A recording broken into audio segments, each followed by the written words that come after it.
Здравейте, добре дошли в канала на читалище Свети Кирил Методи. Днес искам да продължа темата, свързана с тревожността, като по-специално ще се занимая с майчината тревожност.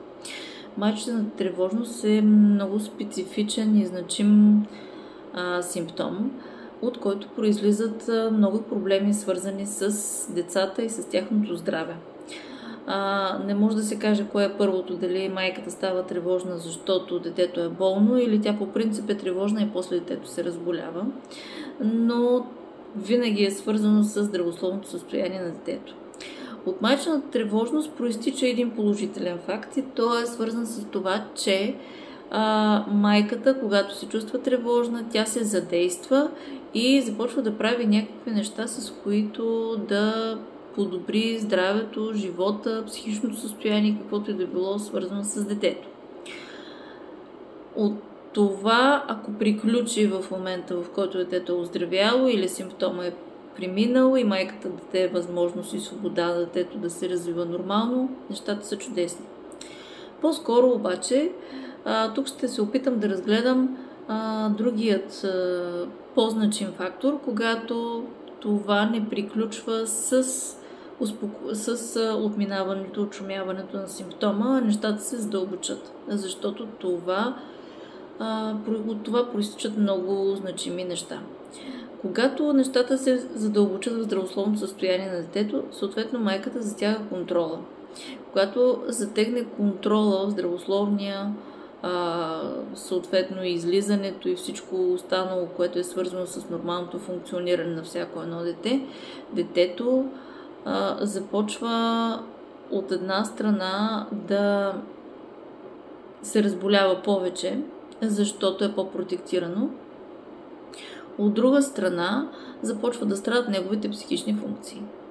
Защото психичното развитие на детето е пряко свързано с възможността то да експериментира и да се чувства свободно, да се движи и да комуникира с други деца. Когато това не е възпрепятствано по една или друга причина, обективна или не, всъщност детето започва да страда и неговото психично развитие дърпа назад. Друг интересен факт за тревожността на майката е, че тревожните майки винаги имат болни деца. Много често силно тревожната майка има болно дете до дълъг период от време, т.е. имунната му система е слаба. И друг факт за силно тревожната майка е, че тя е способна да направи две неща. Или да се отключи някое автоимунно заболяване, или да се отключи психично изоставане, или друг вид психична задръжка. В двата случая е нужна някаква допълнителна намеса от специалисти. Дали психолог, дали лекар, няма никакво значение. Нужна е такава намеса, нужна е наместа на трети.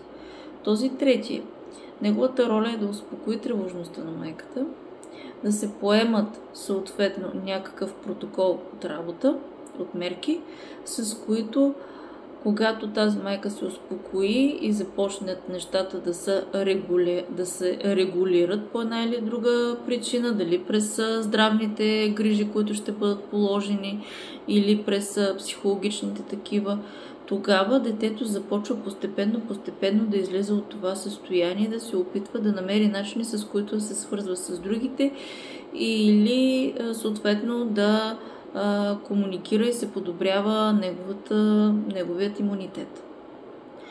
Затова майчината тревожност е специфичен симптом, който не трябва да бъде пренебрегван, и когато майката се чувства тревожна, много е важно да се обърне внимание на това, да се задейства, когато е нужно това да се задейства, да се види колко време е нужно тази тревожност да отпадне.